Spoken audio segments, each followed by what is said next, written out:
संकल्पनां कुर्मे देव सर्वकार्येषु सर्वदा। मनोजेवं मारुततुल्यवेगं जितेन्द्रियं बुद्धिमतां वरिष्ठं वातात्मजं वानरयुद्धमुख्यं श्रीरामदूतं शरणं प्रपद्ये। समचरणसरोजं सान्द्रनीलाम्बुधामं जगन्विहितपाणि मण्डनं मण्डनानां तरुणतुलसीमाला कन्धरं कञ्जनेत्रं सदयधवलहासं विठ्ठलं चिंतयामि। श्री विठ्ठल। जय जय रघुवीर समर्थ। श्रीमद दासबोध दशक पहिला स्तवन नाम समास 7वा कवेश्वर स्तवन श्रीराम समर्थ। बघा समर्थांनी आता 7व्या समासामध्ये काय घेतलंय, कवेश्वर स्तवन। याच्या अगोदर श्रोते स्तवन होतं, 6वा समास होता श्रोते स्तवन। त्याच्या अगोदर 5वा समास होता संत स्तवन, 4था समास होता सद्गुरु स्तवन, 3रा समास होता शारदा श्री शारदा स्तवन, 2रा समास होता गणेश स्तवन आणि पहिला समास होता मंगलाचरण। आता मंगलाचरणापासून आपण 7व्या समासापर्यंत पोहोचलेलो आहोत। 7वा समास आहे कवेश्वर स्तवन। मग बघा ग्रंथाच्या सुरुवातीला सगळ्यांचं स्तवन तरी समर्थ का करतात हो? बघा खरं पाहायला गेलं तर स्तवनीय कोण आहे?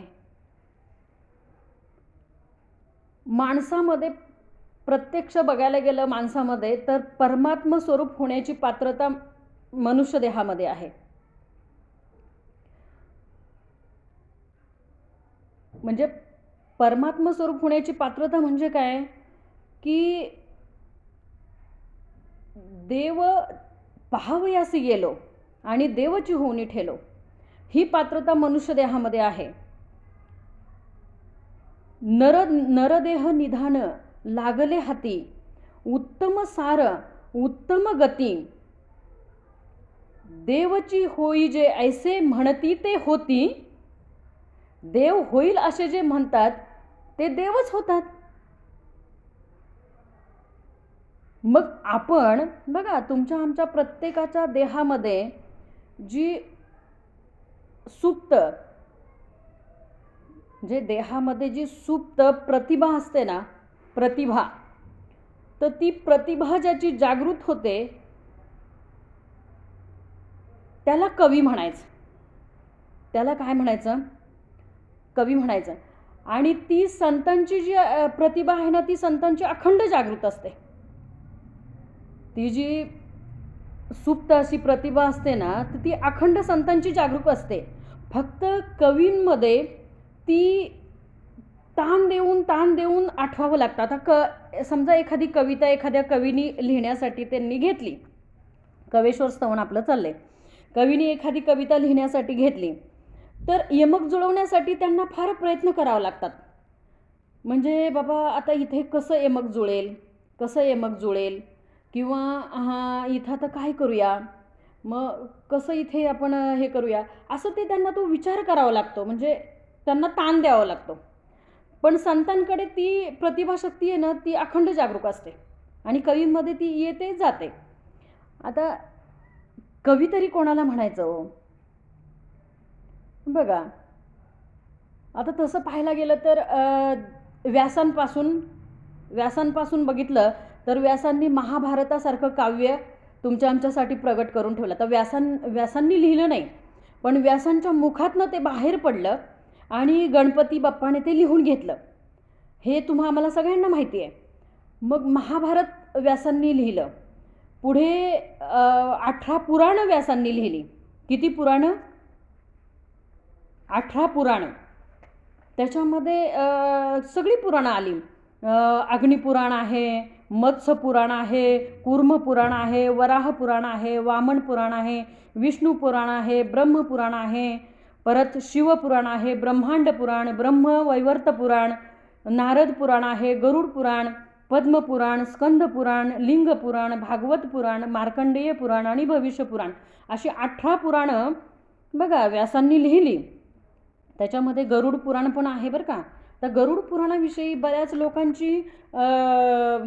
लोकांचं मत असं आहे की घरात कोणतरी असं गेलं तर गरुड पुराण वाचावं, नाही तर गरुड पुराण घरात ठेवू पण नाही. पण असं काही नाही. गरुड पुराणामध्ये जे ज्ञान भरभरून दिलेलं आहे ना भगवंतानी, तर ते खरं आपण वाचलं पाहिजे. की जन्माला आल्यानंतर देह ठेवीपर्यंत जीवाची जी अवस्था आहे ना ती त्या गरुड पुराणामध्ये आहे. जन्माला येण्यापासून तर देह ठेवीपर्यंतची अवस्था आणि देह ठेवल्यानंतर तो आत्मा त्याला पुढची गती काय आहे ते सुद्धा त्या गरुड पुराणामध्ये सगळं आहे. त्यामुळे त्याच्यातनं ज्ञानाचीच प्राप्ती होईल. गरुड पुराण वाचू नये असं नाही. जे काही लिखाण कवींनी केलं आहे बघा, कवेश्वर म्हणायचं, जे काही लिखाण केलं आहे तर ते सगळं तुम्हा आम्हाला वाचण्यासाठीच आहे. हे वाचू नये, ते वाचू नये, हे अज्ञान जे तुमच्या आमच्या ठाई आहे ना, ते पहिलं अज्ञान आपलं बाजूला झालं पाहिजे. अज्ञान मूलहरणम जन्म कर्म निवारणम. अज्ञान हे मुळापासून बाजूला झालं पाहिजे. आणि मुळापासून अज्ञान बाजूला कधी होईल तर आम्हाला त्यासाठी सद्गुरू प्राप्त झाले पाहिजेत. सद्गुरूंशिवाय तुमच्या आमच्या देहातलं अज्ञान दुसरं कोणी काढू शकत नाही. सद्गुरू विना सापडेना स्वय धरावे ते पाय आधी आधी. सद्गुरूंशिवाय देहातलं अज्ञान दुसरं कोणी बाजूला करू शकत नाही. म्हणून सांगितलंय काय बघा, कवेश्वर स्तवन. मग आता तुकाराम महाराजांना काय म्हणायचं. आता संतांचं मी मगाशीच सांगितलं की संतांची जी प्रतिभा सुप्त असलेली ती प्रतिभाशक्ती आहे ना ती त्यांची अखंड जागरूक आहे. झोपेत सुद्धा ते जागरूकच आहेत. झोपेत सुद्धा त्यांना झोपेत पण एखादं काव्य सुचेल, कारण ते संत आहेत. अखंड उठता बसता अखंड झोपेमध्ये सुद्धा त्यांचं चिंतन कशाचं चालू असतंय, संतांचं भगवंताचं चिंतन चालू असते. त्यांना काय नाही, देहाचं सुद्धा भान नसतंय. भगवंताच्या चिंतनामध्ये संतांना देहभान सुद्धा नसतंय. आता एवढं छान बघा, तुकाराम महाराजांचा खूप सुंदर अभंग आहे. मी मला वाटतं परवाच म्हटला असं मला वाटतंय. मी गवळणीचा अभंग आहे तो. म्हणजे त्या गवळणी एवढ्या वेड्या होत होत्या भगवंतासाठी, की त्यांना भान राहायचं नाही. एका गवळणीने तर काय केलं माहिती का, तो अंगावरचा शालूच उलटा घातला. आणि म्हणजे कुठलं काय. आणि त्याच्यासाठी बघा ती गवळण पण आहे ना छान, की डोळ्यातलं काजळ कपाळाला लावते, कपाळाचं कुंकू कुठं लावते, असं काय किती छान आहे बघा ते. म्हणजे त्या गवळणीला भान नाही की आपण काय करतोय. त्या भगवंताच्या त्या श्रीकृष्णाच्या ओढीने त्या एवढी त्यांची तळमळ व्हायची. आणि त्या गवळणीच्या अभंगामध्ये खरं तर आहे ना ही प्रवचनं कीर्तनं किंवा हे संत वाङ्मय हे कशासाठी आहे तर आपल्याला मी जन्माला कशासाठी आलोय, माझा जन्म कशासाठी आहे, मला करायचंय काय, हे सगळं आपल्याला कळावं म्हणून आहे. पण आपण तेवढंच बाजूला ठेवतो आणि या कारणाने ऐकतो आणि या कारणाने सोडून देतो. हे सोडून देण्यासाठी नाही आहे. याच्यामधलं सार मला घेता आलं पाहिजे. सार ते घ्यावे, असार ते जाणवणे त्यागावे.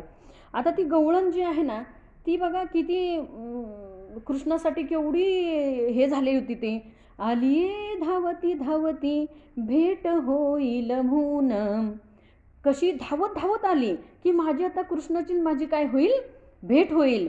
तव ती टळली वेळ माझा उरला शीन.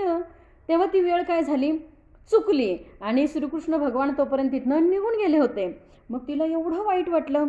काय म्हणते, तव ती टळली वेळ माझा उरला शीण. फक्त शीणच उरला. तिथून घरापासून तिथपर्यंत येण्याचा काय उरला, फक्त शीणच उरला. पण भगवंत काय मला भेटला नाही ना. आता काय करू सांगा ओ मज भेटेल कैसा. मी काय करू, मला तो भगवंत कसा भेटेल. बघा हे पण एक काव्यच आहे. हे पण म्हणजे तुकाराम महाराजांचा एवढा तुकारामांची गाथा हे काव्यच आहे.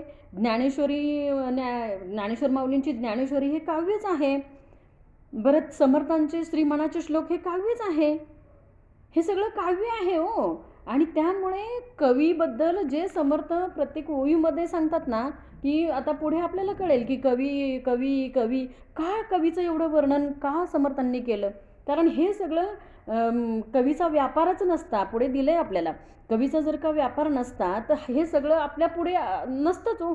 दासबोध ग्रंथ नसतात, ज्ञानेश्वरी नसते, हे सगळे अभंग आपल्या पुढे नसते. हे त्यांना त्यांची प्रतिभाशक्ती जागरूक झाली आणि त्यांनी ते त्याच्यातनं ते तुम्हा आम्हासाठी हे सगळं लिहून ठेवलं आहे. मग ती गवळण एवढी एवढी एवढी बेभान झालेली असते की आता काय करू भगवंता, की मला तू कधी भेटशील. मग म्हणते आता या संसारापायी मी संसारामध्ये अडकले, त्यामुळे भगवंताची माझी भेट झाली नाही.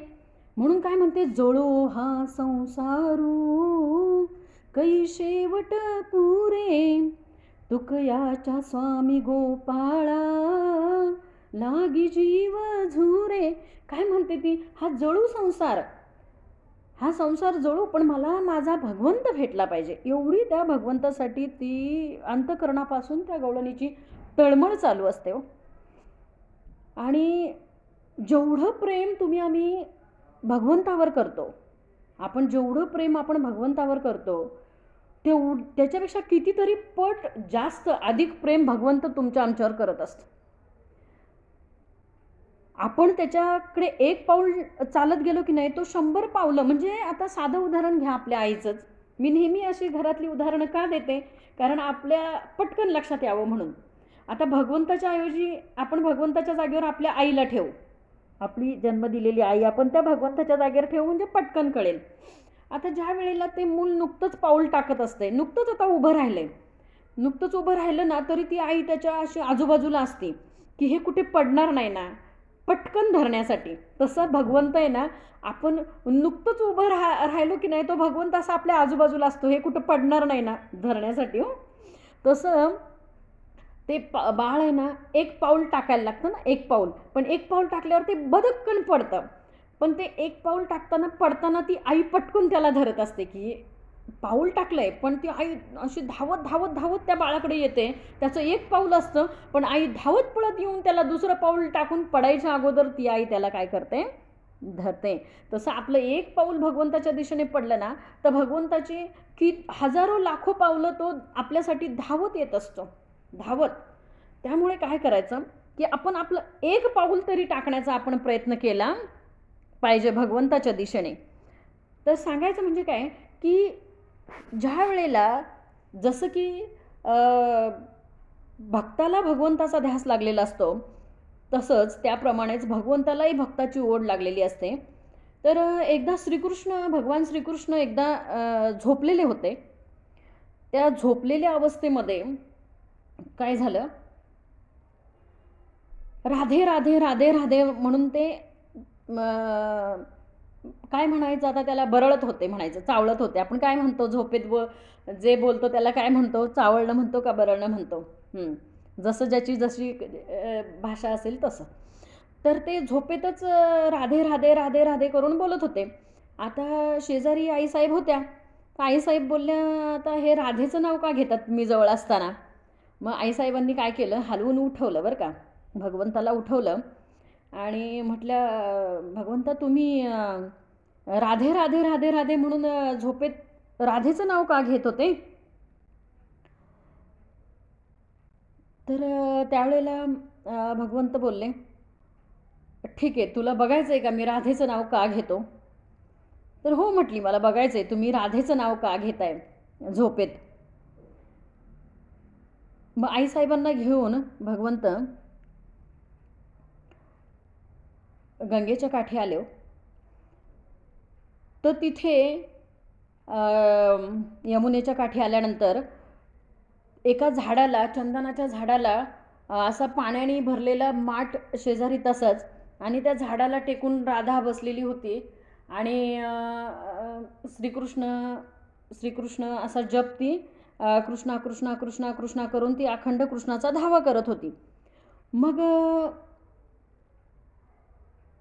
आईसाहेबांना श्रीकृष्ण बोलले की हे बघ, ही ज्या वेळेला पाणी नेण्यासाठी आली त्यावेळेला काही अंधार झालेला नव्हता, त्यावेळेला दिवसच होता. पण ही पाणी घेऊन आल्यानंतर हिने माझं नामस्मरण सुरू केलं. हिला अंधार पडलेला आहे माहीत नाही आणि निम्मी रात्र झालेली हिला माहीत नाही. एवढी ही देहभान विसरून ती माझं नामस्मरण करते. तिला भानच नाही की आपण कुठे बसलोय, आपण पाणी नेण्यासाठी आलोय याचंही तिला भान नाही. म्हणजे ती पूर्ण देहभान हरपून ती माझं नामस्मरण करते. आणि म्हणून मी हे दृश्य सगळं मला दिसत होतं आणि म्हणून माझ्या मुखातनं तिचं नाव, राधेचं नाव येत होतं.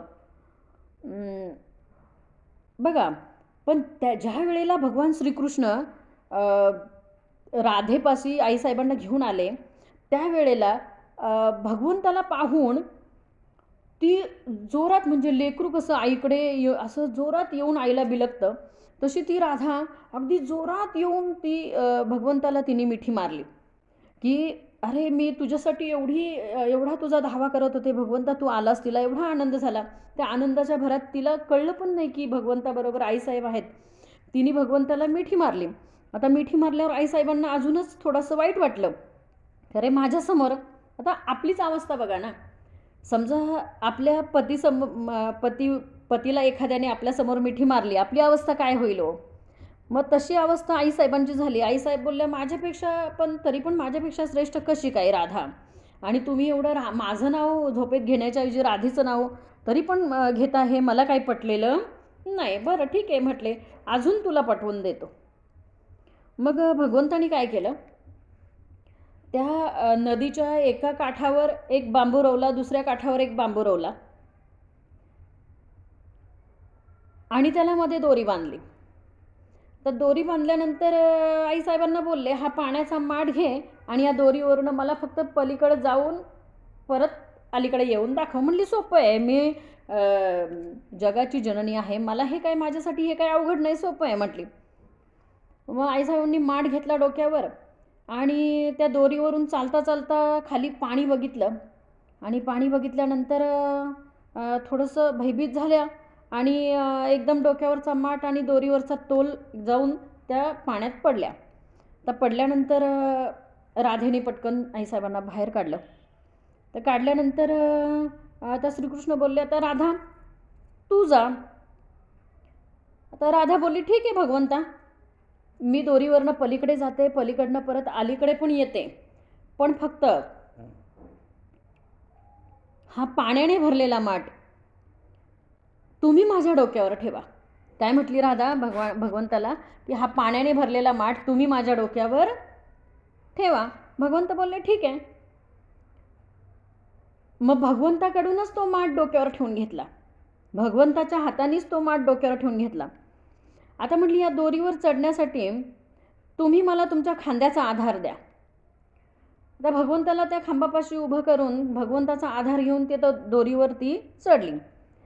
आता डोक्यावर माठ पण भगवंतानीच ठेवलाय, भगवंताच्याच खांद्याचा आधार घेतला. आपण जर का आधारच त्याचा घेतला, प्रत्येक गोष्टीला आपण जर का आधारच भगवंताचा घेतला, तर कार्य नक्कीच सिद्धीला जाणार आहे. त्यामुळे फक्त त्या दोरीवरनं चालताना तिला काही पाणी दिसलं नाही, काही दिसलं नाही. फक्त त्या दोरीवरनं चालताना श्रीकृष्ण श्रीकृष्ण ह्या नावाचा जप तिचा चालू होता.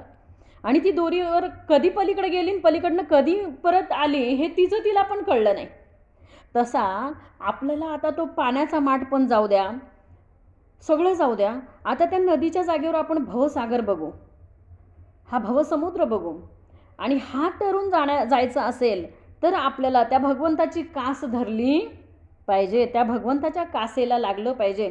बघा, त्या गोचिडीसारखी आपली अवस्था असू नये. माऊलींची फार सुंदर ओवी आहे, पाहे पा दूध पवित्र आणि गोड, पासे तोचेची या पदराड, परी ते अव्हेरून गोचिड, अशुद्ध काय न घे ते. आता ती गोचिड जी आहे ना, ती त्या दुधापाशी आहे, त्या गाईच्या दुधापाशी ती गोचिड आहे. पण त्या गोचिडला ते दूध प्राशन करते का? ती नाही करत. ती प्राशन काय करते? ते गाईचं रक्तच प्राशन करते ना. मग त्या गोचिडसारखी आपली अवस्था होऊ नये. किंवा त्या चिखलामध्ये असलेली, माऊली म्हणतात चिखलामध्ये असलेली ती दुरदुरी, म्हणजे ती बेडकी का कमलकंद आणि दुरदुरी, नांदणूक एकीच्या घरी. नांदणूक चिखलामध्येच आहे दोघांची पण. दोघांची पण नांदणूक कुठे? एकाच ठिकाणी आहे, चिखलामध्येच आहे. कमलकंद आणि दूरदुरी बेडकी एकाच ठिकाणी आहेत. पण ते कमलामधला मकरंद कधी भुंगा येतो आणि काढून घेऊन जातो हे त्या बेडकीला कळत पण नाही आणि ती चिखलामध्येच राहते. म्हणजे ती तिथं असूनही तिला कळत नाही की आपल्याला या कमळातला मकरंद बघा, या कमळामध्ये एवढा मकरंद आहे हे ती चिखलात असून त्या बेडकीला कळत नाही हो. संघ कशाचा आहे? संघ कशाचा आहे तिला? कमलकंदाचा संघ आहे. पण ती अडकली कशामध्ये? चिखलामध्ये ना, विषयांमध्ये ना. मग हा विषयरूपी चिखल आहे ना, तो तुम्हा आम्हाला बाजूला करता आला पाहिजे ना. तेव्हा आपल्याला बघा संघ त्या भगवंताचा आपल्याला काय होईल? प्राप्त होईल. कोणाच्या संगतीमध्ये राहायचं आहे? तर त्या भगवंताच्या संगतीमध्ये अखंड मला राहता आलं पाहिजे ना. म्हणून बघा आता कवी जरी आपण संतांचं वाङ्मय जरी बघत असलो तरी थोडंफार आपल्याला इकडे तिकडे पण लक्ष द्यायला पाहिजे. आता कवी जर का बघितले तर विंदा करंदीकर असतील, गदी माडगुळकर असतील. गदिमांनी तर गीत रामायण लिहिलंय हो. म्हणजे पूर्ण रामायणाचं गीत केलंय आणि ते फार सुंदर आहे. आपल्याला तुम्ही आठवण करा मला की आपल्याला एखादा दिवस जेव्हा महाराज आपले एखादे महाराज कोणी नसतील, मोहन महाराज फार जड होतंय का डोक्याला? डोक्यावरचा हात काही निघेना म्हणून म्हणलं. नाही, जड होत असेल तर आपण भरभर जाऊ. तर मला काय म्हणायचं आहे की आपण आहे ना एखादा तास आपल्याला ऑफ असेल, कोण नसतील, त्यावेळेला आपण ना आठवण करा गीत रामायण घेऊ. फार सुंदर आहे गदिमांचं गीत रामायण. शरयू तिरी अयोध्या म्हणून निर्मित नगरी. इतकं सुंदर आहे ते गीत रामायण, फार सुंदर आहे. आणि त्या गीत रामायणामध्ये सुरुवातीपासून तर शेवटपर्यंत गदिमांनी संपूर्ण रामायण थोडक्यात सांगण्याचा त्याच्यात प्रयत्न केला आहे. फार सुंदर. आणि बघा आता कवयित्री बहिणाबाई जरी बघितल्या तरी किती छान आहे हो. आरे खोप्यामध्ये खोपा, अरे खोप्यामध्ये खोपा सुगरणीचा चांगला, एका पिल्लासाठी तिने झोका झाडाले टांगला, खोपा इणला जसा झुलता बंगला तसा. आणि तिने स्वतःचा जीव पिल्लांसाठी काय केला? झाडाले टांगला म्हटले. तिची उलुशीच चोच तेच दात तेच ओठ, तुला दिले रे देवाने 2 हात 10 बोट. तिची एवढीशीच चोच आहे, तेच दात आहेत, तेच ओठ आहेत, पण तुला 2 हात आणि 10 बोट दिलेली असताना तू फुशारकी कशाला सांगतो? मी 4 बंगले बांधले, मी 4 गाड्या घेतल्या, मी एवढ्या माड्या केल्या, माझी एवढी प्रॉपर्टी आहे, मी इकडं एवढं घेतलं आहे, तिकडं फार्म हाऊस आहे, इकडं रो हाऊस आहे, कोकणात अमुक आहे, इकडं तमुक आहे, एवढी एकर आहे, तेवढी एकर आहे. हे सांगूच नको. तुला 2 हात 10 बोटं दिलीत, पाय दिलेत, तुला बुद्धी दिली, तुला वाणी दिली आहे, त्यामुळे तू हे सगळं केलं तर त्याच्यामध्ये नवल नाही हो. पण ज्याला बघा एवढीशा चोचीने ते घरटं बांधायचं आहे, एवढीशा चोचीने ते घरटं बांधायचं आहे. बघा किती सुंदर आहे ते. तिची उलुशीच चोच तेच दात तेच ओठ, तुला दिले रे देवानं 2 हात 10 बोट, खोपा इणला जसा गिरक्याचा कोसा, पाखराची कारागिरी जरा देख रे माणसा. काय सांगितलंय? पाखराची कारागिरी तुला जरा बघता आली. आणि काय सुंदर ती घरटी असतात ना, किती सुंदर असतात. आपण त्याच्याकडे बघतच बसतो की अरे कसं म्हणजे आपल्या पिल्लाला कसं याच्यामध्ये ते पिल्लू सुरक्षित राहील, कसं हे होईल, काय सुंदर. आणि बहिणाबाईंनी तर त्याचं वर्णन इतकं सुंदर केलं आहे. परत संसाराचं पण वर्णन बहिणाबाईंनी किती छान केलं आहे. अरे संसार जसा तवा चुल्यावर, आधी हाताला चटके तेव्हा मिळते भाकर. त्या भाकरीला पाणी लावताना त्या गृहिणीचा जेव्हा हात भासतो ना तेव्हा घरातल्या सगळ्यांचं पोट भरतंय हो. त्या भाकरीला असं पाणी लावावं लागतं फिरवून सगळीकडे, तेव्हा त्या गृहिणीचा हात भासतो. त्या हाताला पण सवय झालेली असते बघा. म्हणजे केवढा हा संसारासाठी हे. आधी हाताला चटके तेव्हा मिळते भाकर, अरे संसार खोटा कधी म्हणू नये, देवळाच्या कळसाला लोटा कधी म्हणू नये. किती छान त्या बहिणाबाईंची रचना आहे बघा, केवढं सुंदर. आणि बहिणाबाईंनीच आपल्या मुक्ताईंबद्दल पण किती छान लिहिलं आहे.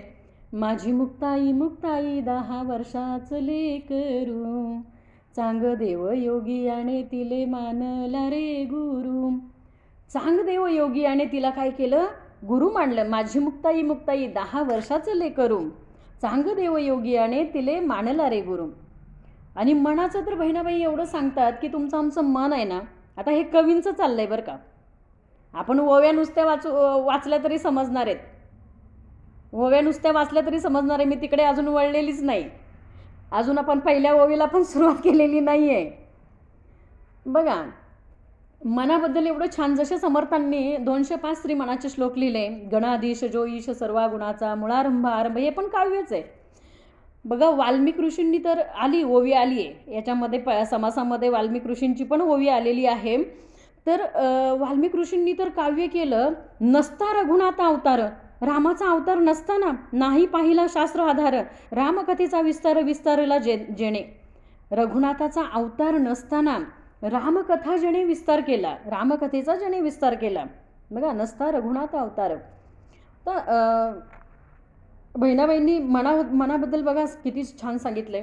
मन वढाय वढाय उभ्या पिकातलं ढोर, किती हाकल हाकल फिर येते पिकावर.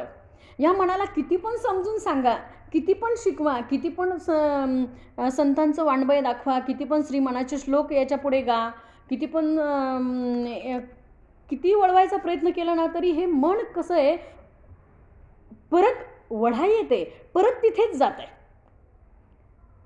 किती हाकल हाकल फिर येतं पिकावर, मन पाखरू पाखरू त्याची काय सांगू मात. आता होतं भुईवर गेलं गेलं अभयात. आत्ता भुईवर होतं, आत्ता कुठे गेलं. ही अशी मनाची अवस्था आहे. मन लहरी लहरी त्याले हाती धरी कोण, उंडारलं उंडारलं जसं वारा वाहदान. मन कसं आहे, मनाला हाती कोण धरणार. ते वाऱ्यासारखं वावधानासारखं ते कसं होतंय, उंडारतंय. परत मन जहरी जहरी याचं न्यार रे तंतर. मन जहर आहे म्हणजे विषापेक्षाही मन कसं आहे, आपण काय म्हणतो की वैरी चिंतत नाही असं आपलं काय चिंतं, मन चिंतत असतं. मन जहरी जहरी. एक वेळेला बाहेरचं विष चढलं आपल्याला, विंचू आणि सर्पाचं, तर ते उतरतं तरी येतं. बहिणाबाई म्हणतात ते बाहेरचं विष आहे ना, ते उतरतं तरी येतं. काय सांगितलंय, मन जहरी जहरी याचं न्याय रे तंतर. अरे विंचू साप बरा तेले उतरे मंत्र. ते मंत्राने ते उतरतं तरी येतंय, पण मनावर कुठला मंत्र चालणार आहे हो. तुमचं आमचं जे मन आहे ना, एवढं डांबरट आहे. मन एवढं एवढं जसं खसखसीचं दाणं, मन केवढं केवढं त्यात आभाय मायना. मन एवढं एवढं आहे, अगदी खसखसीचं दाणं एवढं पण मन आहे, आणि मन केवढं केवढं त्यात आभाय मायना, त्यात आभाळसुद्धा मावत नाही एवढं मन आहे. पुढे सांगितलंय काय, देवा असं कसं म्हण, असं कसं रे घडलं, कुठे जागेपणी तुला असं सपन पडलं. देवाला बहिणाबाई म्हणतात, तू असं कसं मन घडवलं, याला कसं आवरू. या मनाला आवरणं फार महाकठीण आहे हो. म्हणून समर्थांनी अगदी 205 मनाचे श्लोक दिले. फार सुंदर, म्हणजे कवींचं जे वाङ्मय आहे ना, इतकं सुंदर आहे. आता बघायला गेलं तर विंदा करंदीकर आपण नाव ऐकून असाल, कवी माहिती आहे ना. आता विंदांचं सुद्धा एवढं छान एक काव्य आहे, मला फार आवडतं ते नेहमी. ते काय म्हणतात, देणाऱ्याने देत जावे, घेणाऱ्याने घेत जावे. देणाऱ्याने देत जावे, घेणाऱ्याने घेत जावे. हिरव्या पिवळ्या राणाकडून बघा, हिरव्या पिवळ्या माळावरून हिरवी पिवळी शाल घ्यावी. सह्याद्रीच्या कड्याकडून छातीसाठी ढाल घ्यावी. वेड्या पिशा ढगांकडून वेडे पिशे आकार घ्यावे. मातीमधल्या प्रश्नासाठी पृथ्वीकडून हुंकार घ्यावे. उसळलेल्या दर्याकडून पिसाळलेली आयाळ घ्यावी. भरलेल्या भीमेकडून तुकोबाची माळ घ्यावी. देणाऱ्याने देत जावे, घेणाऱ्याने घेत जावे, आणि घेता घेता एक दिवस देणाऱ्याचे हात घ्यावे. आता हे जेव्हा मी लहानपणी ऐकायची की नाही, की घेता घेता एक दिवस देणाऱ्याचे हात घ्यावे, तेव्हा मला असं वाटायचं, अरे म्हणजे देणारा देतोय आणि त्याचे परत हात पण घ्यायचे. पण याचा अर्थ असा होत नाही. याचा अर्थ कसा होतो की त्या हातामध्ये जी जादू आहे ना, ती माझ्या हातात आली पाहिजे. घेता घेता एक दिवस देणाऱ्याचे हात घ्यावे म्हणजे काय, की तो ज्या हाताने परोपकार करतोय, तो ज्या हाताने पुण्य करतोय, तो ज्या हाताने जे जे काय करतोय, तसेच हात मला प्राप्त व्हावेत, असे घेता घेता एक दिवस देणाऱ्याचे हात घ्यावे. फार छान. साने गुरुजींनी तर धर्मच सांगितला हो. खरा तो एकची धर्म, जगाला प्रेम अर्पावे. जगी जे हीन अतिपतित, जगी जे दीन पद दलित, तया जाऊनी उठवावे, जगाला प्रेम अर्पावे. सदा जे आर्त अतिविकल, जयांना गांजिती सकल, तया जाऊनी हसवावे, जगाला प्रेम अर्पावे. कुणाना व्यर्थ शिणवावे, कुणाना व्यर्थ हिणवावे, समजता बंधू मानावे, जगाला प्रेम अर्पावे. प्रभूची लेकरे सारी, तयाला सर्व ही प्यारी, कुणाना तुच्छ लेखावे, जगाला प्रेम अर्पावे. असे हे सार धर्माचे, शेवटी काय सांगितलंय साने गुरुजींनी, असे हे सार धर्माचे, असे हे सार सत्याचे. म्हणजे धर्माचं सारच हे. धर्म जो म्हणतो की नाही आपण, धर्म म्हणजे तरी काय हो, खरा तो एकच धर्म आणि जगाला प्रेम अर्पावे, हाच धर्म खरा आहे. माणसाने माणसाशी माणसासारखे वागावे, हाच धर्म खरा आहे. जगाला प्रेम अर्पावे, असे हे सार धर्माचे, असे हे सार सत्याचे, परार्था प्राणही द्यावे, जगाला प्रेम अर्पावे. बघा थोडक्यामध्ये. पण आपल्या अजून काही एवढेच कवी नाही आहेत, तो आपले भरपूर आहेत. आणि जे काही असं थोडंफार मनाला भावलं ते मी आपल्या पुढे थोडंसं मांडण्याचा प्रयत्न केला. आता आपण काय करूया, आता आपण समर्थांच्या ओव्यांकडे वळूया. श्रीराम समर्थ. आता वंदू कवेश्वर, शब्दसृष्टीचे ईश्वर, ना तरी हे परमेश्वर वेदावतारी. काय सांगितलंय, आता वंदू कवेश्वर, जे शब्दसृष्टीचे ईश्वर, ना तरी हे परमेश्वर वेदावतारी. हे शब्दसृष्टीचे ईश्वर आहेत. म्हणजे यांच्याकडे ना असे नुसते शब्द असे नुसते बाहेर पडत असतात. शब्दसृष्टीचे ईश्वर सांगितलंय की हे सरस्वतीचे निजस्थान, अखंड सरस्वती त्यांच्या मुखावर काय असते, विराजमान असते. की हे सरस्वतीचे निजस्थान, की हे नाना कळांचे जीवन, नाना शब्दांचे भूषण यथार्थ होयम. की हे नाना कळांचे जीवन. बघा नाना कला कवी काय करतात, आपल्या शब्दामध्ये त्या रेखाटतात, आपल्या शब्दामध्ये त्या लिहितात. जे काही सृष्टीमध्ये त्यांना जे काही नाविन्य दिसतं ते कवी काय करतात, आपल्या शब्दामध्ये काय करतात ते लिहितात. की हे पुरुषार्थाचे वैभव, की हे जगदेश्वराचे महत्त्व, नाना लाघवे सत्कीर्तिस्तव निर्माण कवी. काय सांगितलंय, की हे परमेश्वराचे पुरुषार्थाचे वैभव. काय सांगितलं, हे पुरुषार्थाचं वैभव, की हे जगदेश्वराचं महत्त्व.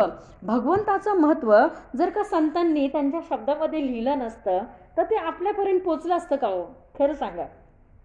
भगवंताचं महत्त्व तुम्हा आम्हाला कळण्यासाठी त्यांना काव्य करावं लागलं ना. त्या भगवंताचं सुंदर ध्यान आपल्याला दाखवण्यासाठी तुकाराम महाराजांना अभंग लिहावा लागला. राहो आता हेची ध्यान, डोळा मने लंपट, कोंडू कोंडू धरीन जीव, देह भावे पूजिन. मग बघा हे काव्य करावं लागलं त्यांना. आपल्याला भगवंताचं ध्यान लागावं म्हणून सुंदर ते ध्यान उभे विटेवरी. कसं आहे ते ध्यान, सुंदर आहे, विटेवर उभं आहे, करकटेवरी ठेवून या. आता ह्या अभंगावर जवळजवळ 2 आठवडे आपण काढलेत, त्यामुळे महाराजांनी फार सविस्तर छान सांगितलेलं आहे. तर मज पामर आहे काय थोरपण, पायाची वाहन पायीवरी. महाराजांपेक्षा जास्त काही, त्यांच्यापेक्षा जास्त मी या अभंगावर काय बोलणार. त्यामुळे पुढे काय सांगितलंय, की हे शब्दरत्नांचे सागर, की हे मुक्तांचे मुक्त सरोवर, नाना बुद्धीचे वैरागर निर्माण कवी. काय सांगितलंय, की हे शब्दरत्नांचे सागर. शब्दरत्नांचे कसे आहेत, हे कवी सागर आहेत. की हे मुक्तांचे मुक्त सरोवर. बघा त्यांना बंधन आहे का हो कवींना, बिनधास जे मनामध्ये येईल ते बिनधास लिहित असतात. तुकाराम महाराज सुद्धा हायगाई केली नाही बघा गाथा लिहिताना. बिनधास जे मनामध्ये येईल ना ते बिनधास. अगदी बघा नाठाळाच्या माथी मारावी काठी, हे सुद्धा बिनधास लिहिलंय. तुकाराम महाराजांनी काय लिहिलंय, नाठाळ जो आहे ना त्याच्या माथी काठी सुद्धा बिनधास मारता आली पाहिजे.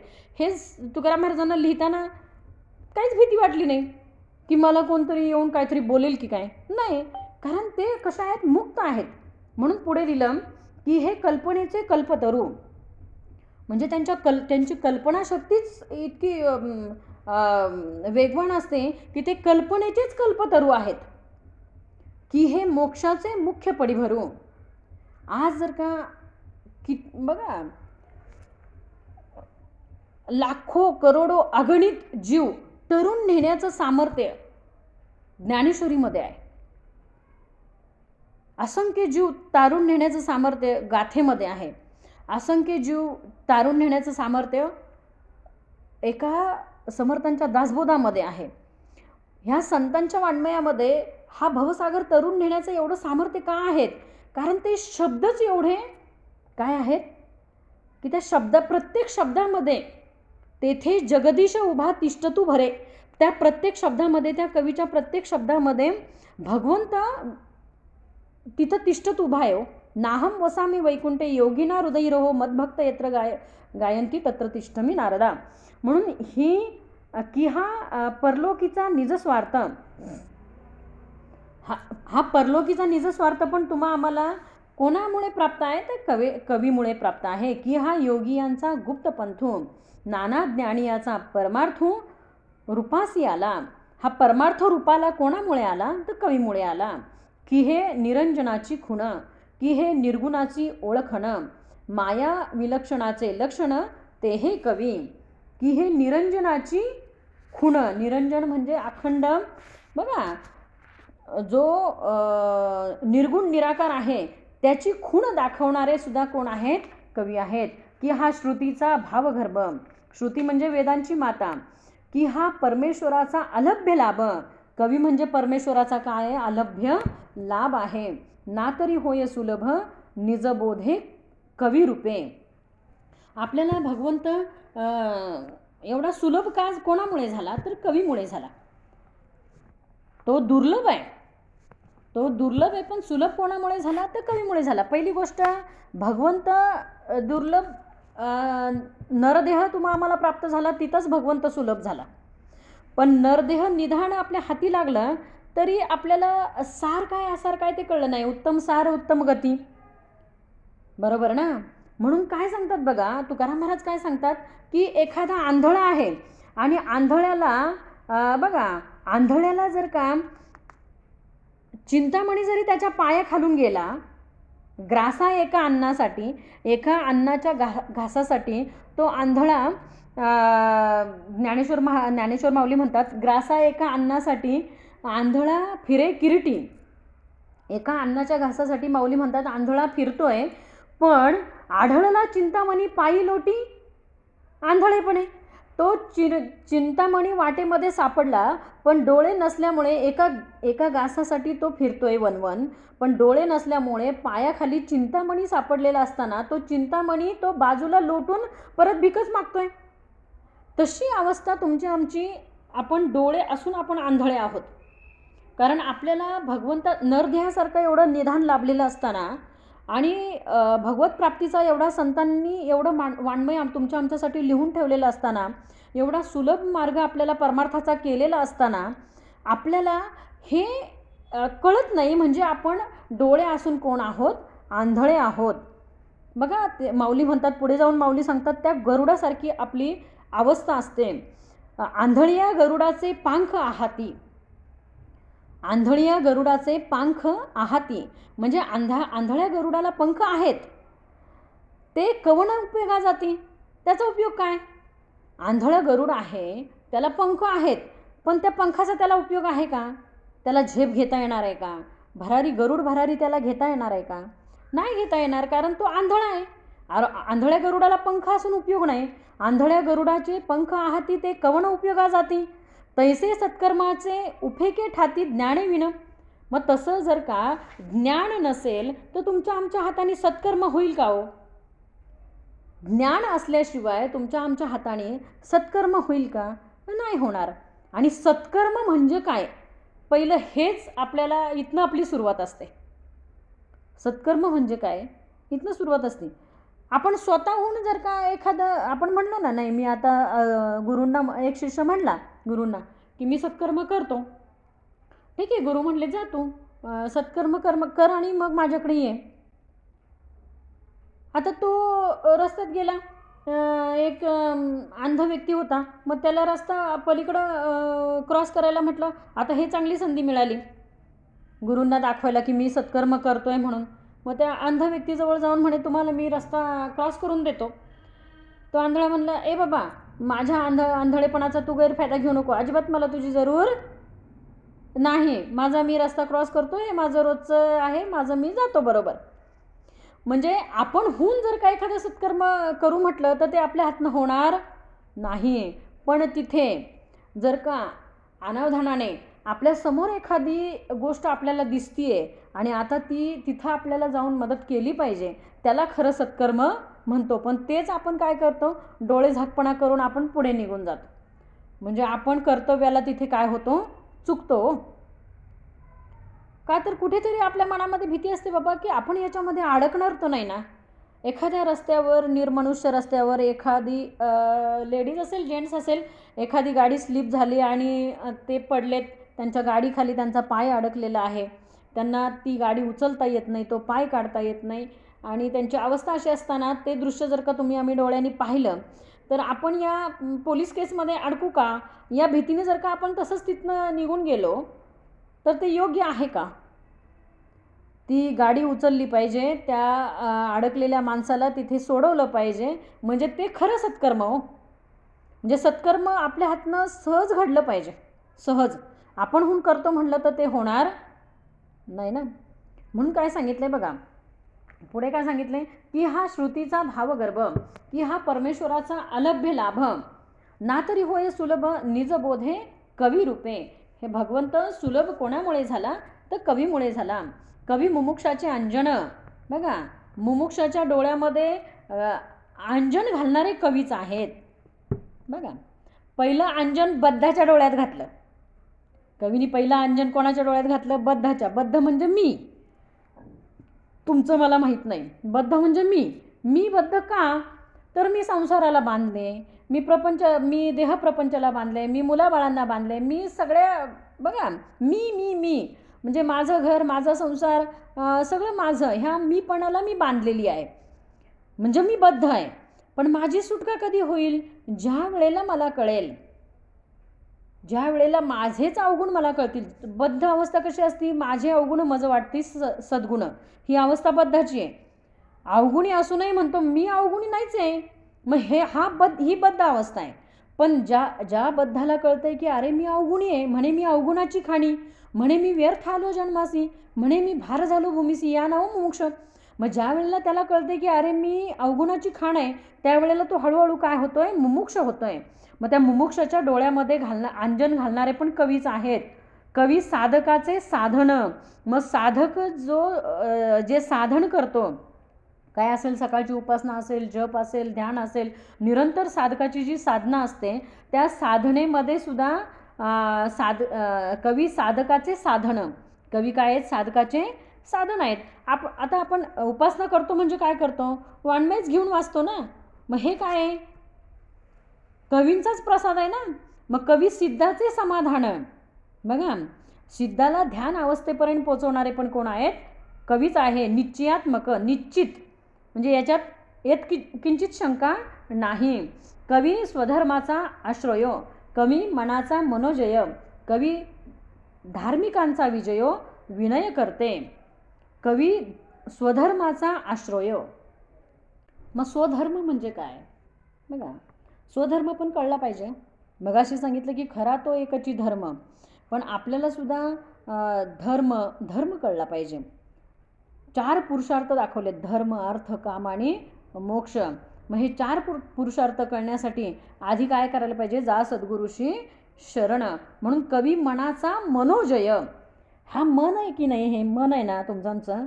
आता मनावर आपण सुरुवातीला खूप काही बोललो, मन वढाय उभ्या पिकातलं ढोर, मन असं आहे, मन तसं आहे, मनावर खूप बोललो. पण कवी आहे ना, हा मनाला विजय मिळवून देणारा हा मनाचा मनोजय आहे.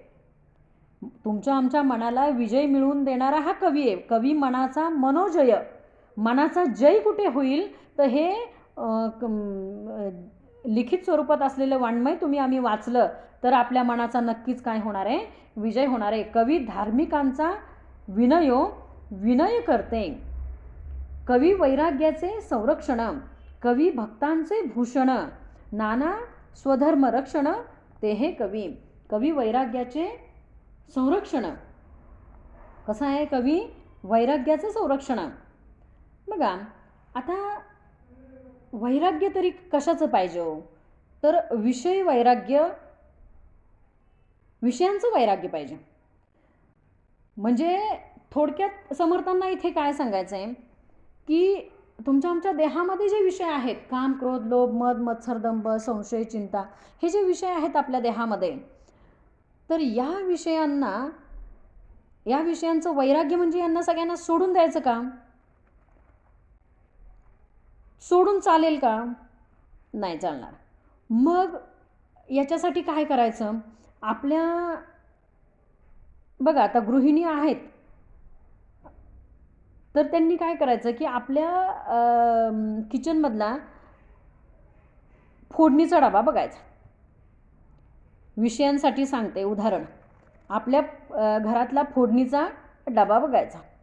आता तो फोडणीचा डबा जो आहे ना, तर तो आपण ज्या वेळेला भाजी फोडणीला द्यायची आपल्याला, त्यावेळेला आपण जिरं किती घालायचं, मोहरी किती घालायची, हळद किती घालायची, तिखट किती घालायचं, मीठ किती घालायचं, त्याच्यामध्ये कुठला मसाला घालायचा, तर हे सगळं त्या गृहिणीला उत्तम ज्ञान असतं. उत्तम ज्ञान तिला असतं. ती जेवढं तिखट घालेल तेवढी मोहरी टाकत नाही, तेवढं ती जिरं टाकत नाही, किंवा अगदी दाण्याचा कूट जेवढा टाकेल तेवढी ती हळद टाकत नाही. सगळ्याचं प्रमाण आहे. तसं ह्या विषयांना सुद्धा प्रमाण लावून देता आलं पाहिजे. प्रमाण आणि अप्रमाण कळलेच पाहिजे. कुठलाही विषय प्रमाणापेक्षा जास्त झाला तर त्याची माती झाल्याशिवाय राहत नाही. म्हणजे अति तिथे माती, मग अति होऊ द्यायचं नाही. मग काम आहे ना, तर तो काम बघा दाखवलं आहे की देव ब्राह्मण अग्नीच्या साक्षीनेच त्या कामाचा उपभोग घेता आला पाहिजे. काम परत लोभ आहे, पोटापुरता पसा पाहिजे. लोभ किती? पोटापुरतं. उद्याचं भगवंत काळजी तुला, मला काय माहीत नाही. आता आपण इथे बऱ्याच लोकांचे बरेच उपक्रम चालू असतात. ते साधारण त्याच्यातनं काहीतरी मला इन्कम होईल याच्यासाठी लोकांचं चालू असते धडपड की मला याच्यातनं काहीतरी प्राप्ती होईल आर्थिक. पण आपला श्री रघुनाथ फाउंडेशनचा जो उपक्रम चालू आहे वशिष्ठ गुरुकुल, तर आपण हे विनामूल्य का ठेवलं? तर प्रत्येक देहाला देहाचं मूल्य कळावं म्हणून आपण हे सगळं विनामूल्य ठेवलं आहे. आपला देह आलाय ना जन्माला, तर तो जसा आलाय ना तसा फुकट जाऊ नये. आला प्राणी जन्मासी आला आणि गेला पाणी वाहतच गेला. मग असा तो या जन्मात आलाय आणि असाच हेला तो पाणी वाहत गेला, असं होता कामा नये हो. म्हणून आला हेला जन्मासी आला, गेला पाणी वाहतच गेला, ही अवस्था तुमची आमची होऊ नये ना, म्हणून आपण हा उपक्रम सुरू केलेला आहे.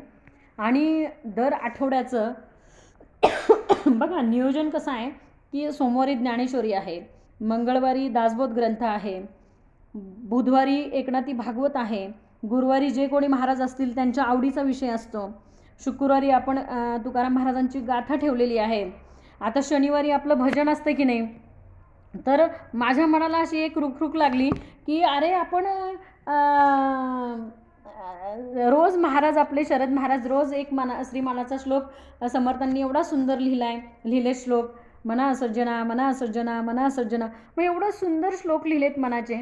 मग हा नुसता एक मनाचा श्लोक आपल्या ग्रुपवर दिसतो आपल्याला, पण त्याच्यावर आपल्याला विवरण मिळत नाही, त्याच्यावर आपल्याला निरूपण मिळत नाही, त्याच्यावर आपल्याला प्रवचन मिळत नाही.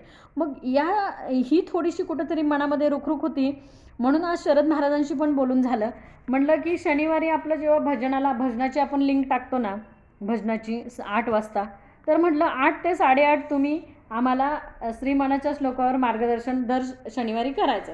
शरद महाराज बोलले हरकत नाही ताई, आपण दर शनिवारी श्रीमानाच्या श्लोकावर एका मनाच्या श्लोकावर थोडं 10 मिनटं बोलतील, 15 मिनटं बोलतील, अर्धा तास बोलतील, आणि मग 8:30 पासून आपलं भजन सुरू होईल. असं एक मनामध्ये विचार आला, त्यांना बोलून दाखवला, आणि तोच विचार मी आता सगळ्यांसमोर पण मांडलेला आहे. तर सांगायचं म्हणजे काय की तळमळ एवढीच आहे की प्रत्येकापर्यंत जे संतांनी लिहिलेलं जे वाङ्मय आहे ते प्रत्येक घराघरामध्ये पोचलं पाहिजे, एवढी तळमळ आहे.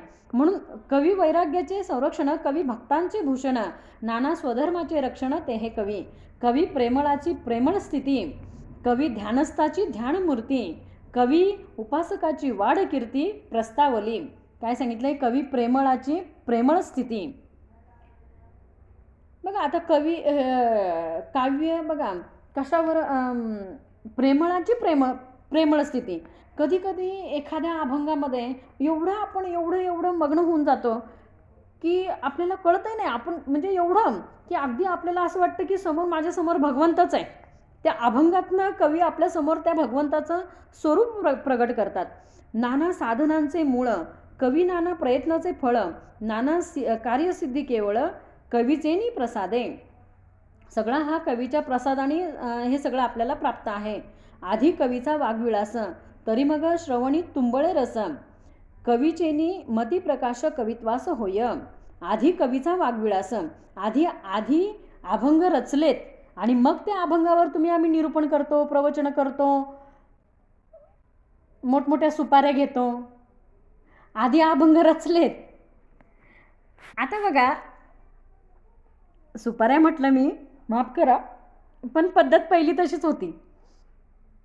सुपारीच म्हणायचे ना, का नाही? महाराजांची सुपारी म्हणायची की नाही? कमीच म्हणते फक्त. आत्ता म्हणत असतील हो मानधन, आत्ता म्हणत असतील पाकिट वगैरे.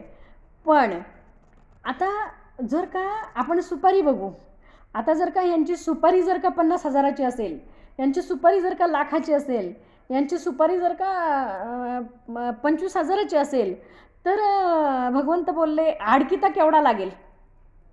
घेती देती दोन्ही नरका जाती म्हणून सांगितलंय हो.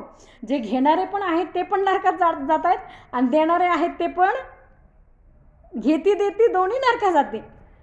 फक्त महाराजांनी काय करावं, म्हणजे मी तरी आपल्या वशिष्ठ गुरुकुलमध्ये जेवढे महाराज आहेत तेवढ्या सगळ्यांना विनंती करते की आपण फक्त काय करावं, जिथे आपल्याला सेवा प्राप्त झाली ना तिथे फक्त म्हणायचं की येण्या जाण्याचा खर्च जो काय असेल तो तुम्ही द्या तुमच्या हिशोबाने. तेवढ्याला फक्त आपण, मला आता कितीतरी लोक मला विचारतात हो फोन करून, ताई तुमचं पाकिट कितीचं असतं? म्हणलं मला तुमचं कार्यक्रमच नको. पाकिट विचारलं ना तर तिथं आपण मागेच व्हायचं.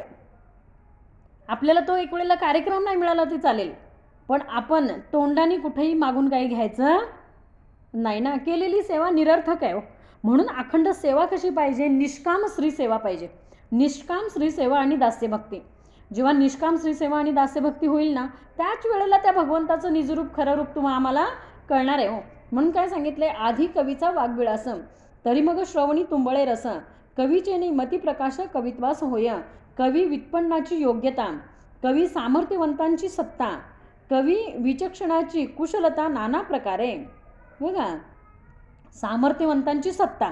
आता बघितलं तर सत्ता आणि सामर्थ्यवंत याच्यावर आपण थोडं राजकारणात जरी गेलो तरी त्याच्यामध्ये जे कोणी मंत्री असतील, कोणी असतील, अगदी आमदार असतील, खासदार असतील, नगरसेवक असतील, कोणी सरपंचापासून सदस्यापर्यंत जे कोणी असतील, तर त्यांना आधी लोकांसमोर बोलावं लागतं.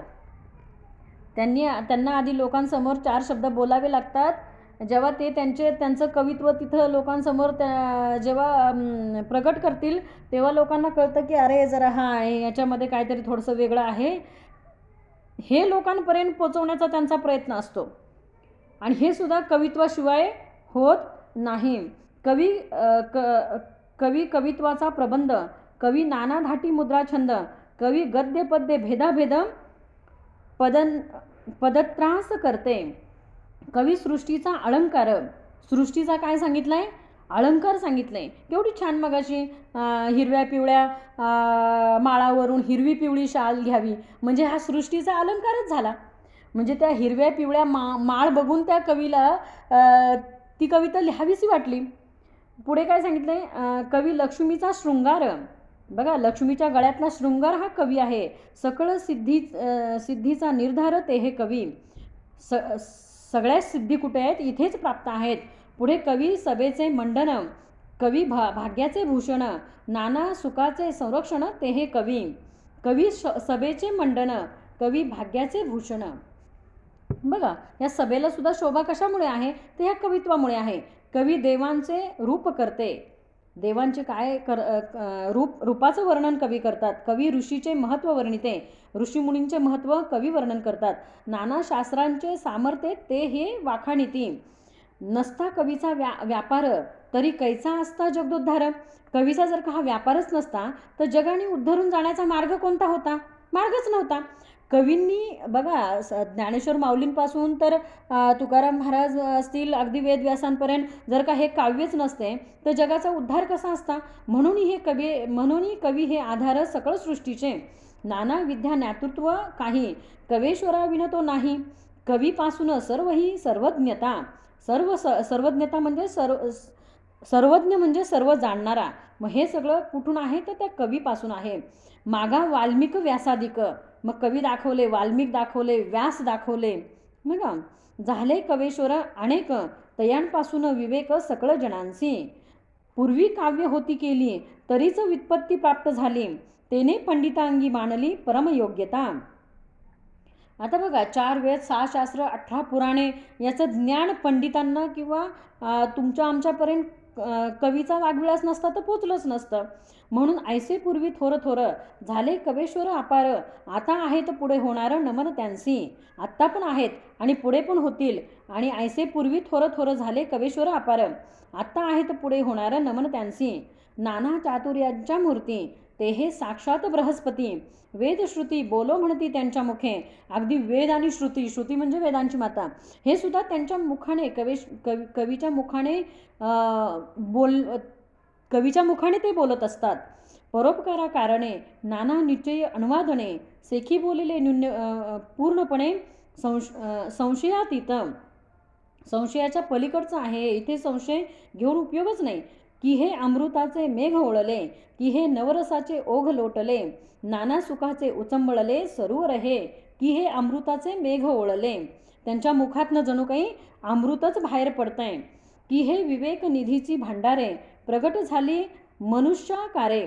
बघा, विवेक निधीची भांडारे, जो विवेक आहे कवीच्या ठाई, जो विवेक आहे तर त्या विवेक निधीची भांडारे कशी झाल्यात, तुमच्या आमच्यासाठी खुली झाल्यात.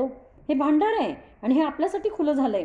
नाना वस्तूचेनी विचारे कोंदाटले, की हे आदिशक्तीचे ठेवणे.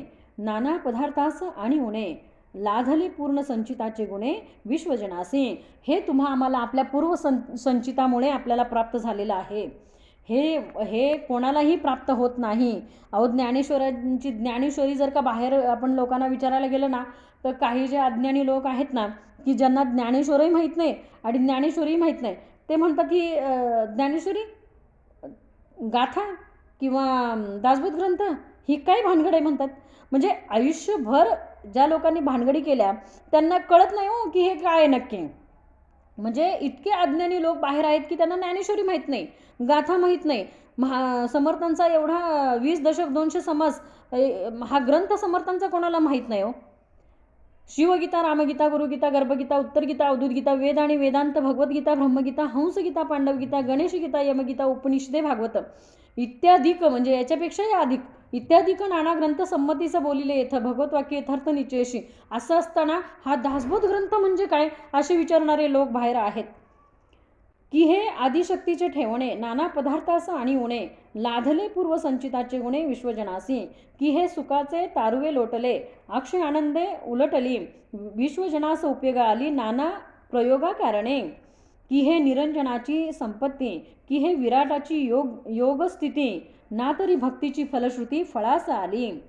हे कवींमुळे काय झालं, तुमच्या आमची भक्तीसुद्धा फळाला कशामुळे आली तर हा कवीचा वागविलास नसता तर आली नसती. की हा ईश्वराचा पवाड पाहता गगनाहुनी वाड ब्रह्मांड रचनेहुनी जाड कवी प्रबंध रचना. काय सांगितले बघा समर्थांनी, की ब्रह्मांड रचनेपेक्षा कवीची रचना ब्रह्मांड रचनेपेक्षा मोठी आहे.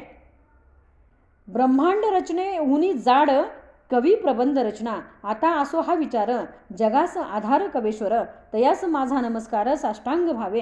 हा कवेश्वर जगाचा आधार आहे आणि त्याला मी काय करतो, साष्टांग भावे नमस्कार करतो असे समर्थ म्हणतात. इति श्री दासबोधे गुरुशिष्य संवादे कवेश्वर स्तवन नाम समास 7. जय जय रघुवीर समर्थ.